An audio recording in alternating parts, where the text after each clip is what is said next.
Item ಯಾವುದೇ ಇರಲಿ try ಮಾಡಿ ಆಚಿ ಚಿಕನ್ ಮಸಾಲಾ. ಆಚಿ ಚಿಕನ್ ಮಸಾಲಾ. ಕನಕಪುರಕ್ಕೆ ಮೆಟ್ರೋದಲ್ಲೇ ಡಿಕೆ ಶಿವಕುಮಾರ್ ಪ್ರಯಾಣವನ್ನ ಬೆಳೆಸ್ತಾರೆ.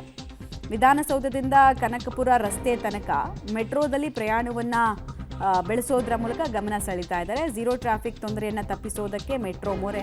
ಸಹಜವಾಗಿ ಪ್ರೋಟೋಕಾಲ್ಸ್ ಇರುತ್ತಲ್ವಾ, ಮುಖ್ಯಮಂತ್ರಿಗಳು ಒಂದು ಕಡೆಯಿಂದ ಇನ್ನೊಂದು ಕಡೆಗೆ ಹೋಗ್ತಿದ್ದಾರೆ ಅಂದಾಗ ರಸ್ತೆ ಡೈವರ್ಷನ್ಸ್ ಇರುತ್ತೆ.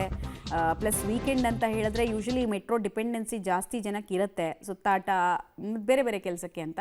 ಸೊ ಎಲ್ರಿಗೂ ಪ್ರಾಬ್ಲಮ್ ಆಗುತ್ತೆ ಟ್ರಾಫಿಕ್ ವಿಚಾರದಲ್ಲಿ ಅಂತ ಹೇಳಿ ಮುಖ್ಯಮಂತ್ರಿಗಳು ಈ ನಿರ್ಧಾರವನ್ನು ತೆಗೆದುಕೊಂಡಿದ್ದಾರೆ. ಕನೆಕ್ಟಿವಿಟಿ ಬೆಳೆದಿದೆ.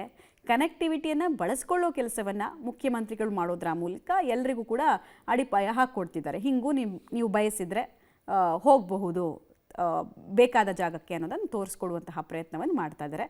ಈ ಹಿಂದೆ ಕೂಡ ಅನೇಕ ರಾಜ್ಯದ ನಾಯಕರು ಮೆಟ್ರೋದಲ್ಲಿ ಪ್ರಯಾಣವನ್ನು ಬೆಳೆಸಿ ಗಮನವನ್ನು ಸೆಳೆದಿದ್ರು. ಅದು ಅವರ ಫಾಲೋವರ್ಸ್ಗೂ ಕೂಡ ಒಂದು ಸೂಚನೆಯನ್ನು ಕೊಡಲಾಗತ್ತೆ ಅಂತ ಡೀಟೇಲ್ಸ್ ಕೊಡ್ತಾರೆ ಸುಖೇಶ್. ಸಹಜವಾಗಿ ಮುಖ್ಯಮಂತ್ರಿಗಳು ಒಂದು ಕಡೆಯಿಂದ ಇನ್ನೊಂದು ಕಡೆಗೆ ಹೋಗ್ತಾರೆ ಅಂದರೆ ಪ್ರೋಟೋಕಾಲ್ಸ್ ವಿಪರೀತ ಇರುತ್ತೆ. ಸೊ ಸಾರ್ವಜನಿಕರಿಗೂ ತೊಂದರೆ ಆಗಬಾರ್ದು ಅನ್ನೋ ದೃಷ್ಟಿಯಲ್ಲಿ ಡಿ ಕೆ ಶಿವಕುಮಾರ್ ಅವರ ಮೆಟ್ರೋ ಪ್ರಯಾಣ ಎಷ್ಟು ಇಂಪಾರ್ಟೆಂಟ್ ಆಗುತ್ತೆ? ಯಾಕಂದ್ರೆ ಇವತ್ತು ಅವರು ತಮ್ಮ ತವರು ಕ್ಷೇತ್ರವಾಗಿರ್ತಕ್ಕಂಥ ಕನಕಪುರಕ್ಕೆ ಹೋಗ್ತಾ ಇದ್ದಾರೆ. ಅಲ್ಲಿಗೆ ಹೋಗುವಂತ ಸಂದರ್ಭದಲ್ಲಿ ಬೆಂಗಳೂರಿನ ಮಧ್ಯಭಾಗದಲ್ಲಿ ಆಗೋಗ್ಬೇಕಾಗುತ್ತೆ. ಹಾಗಾಗಿ ಒಂದಷ್ಟು ಟ್ರಾಫಿಕ್ ಆಗ್ಬಹುದು ಅನ್ನುವಂತ ಲೆಕ್ಕಾಚಾರ. ಆ ಕಾರಣಕ್ಕಾಗಿ ವಿಧಾನಸೌಧ ಮೆಟ್ರೋ ಸ್ಟೇಷನ್ ಇಂದ ಕನಕಪುರ ರಸ್ತೆ ಮೆಟ್ರೋ ಸ್ಟೇಷನ್ ವರೆಗೂ ಕೂಡ ಮೆಟ್ರೋದಲ್ಲಿ ಪ್ರಯಾಣ ಮಾಡಕ್ ಮುಂದಾಗಿದ್ದಾರೆ.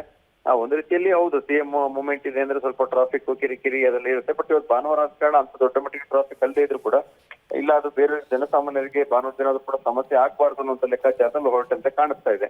ಹಾಗಾಗಿ ಓಕೆ, ಒಂದು ರೀತಿಯಲ್ಲಿ ಜನರಿಗೂ ಕೂಡ ಸಹಾಯ ಆಗುವಂತ ಲೆಕ್ಕಾಚಾರವೇ. ಆದ್ರೆ ಅಲ್ಲಿ ಅವರು ಇಲ್ಲಿ ಹೋಗಿ ಇಳಿತಾರೆ, ಅಲ್ಲಿ ಎಲ್ಲ ಹತ್ತಾರೆ, ಅಲ್ಲೂ ಕೂಡ ಜನ ಹೆಚ್ಚು ಸೇರ್ಕೊಂಡು ಜಂಗುಳಿ ಆಗದ ರೀತಿ ನೋಡ್ಕೊಂಡ್ರೆ ಇನ್ನಷ್ಟು ಅನುಕೂಲ ಆಗ್ಬೋದು ಅಂತ. ರೈಟ್, ಧನ್ಯವಾದ ಸುಖೇಶ್. ಸೊ ಮುಖ್ಯಮಂತ್ರಿಗಳ ಪ್ರವಾಸದ ವಿವರವನ್ನು ಕೊಡ್ತಾ ಇದ್ವಿ. ಮತ್ತೆ ಸಾಮಾನ್ಯರಲ್ಲಿ ನಾನು ಸಾಮಾನ್ಯ, ಕಾಮನ್ ಮ್ಯಾನ್ ಸಿಎಂ ಅಂದ್ರೆ ಅನ್ನೋದನ್ನು ತೋರಿಸೋ ಪ್ರಯತ್ನವನ್ನು ಡಿ ಕೆ ಶಿವಕುಮಾರ್ ಪ್ರತಿ ಹಂತದಲ್ಲೂ ಮಾಡ್ತಾ ಇದ್ದಾರೆ.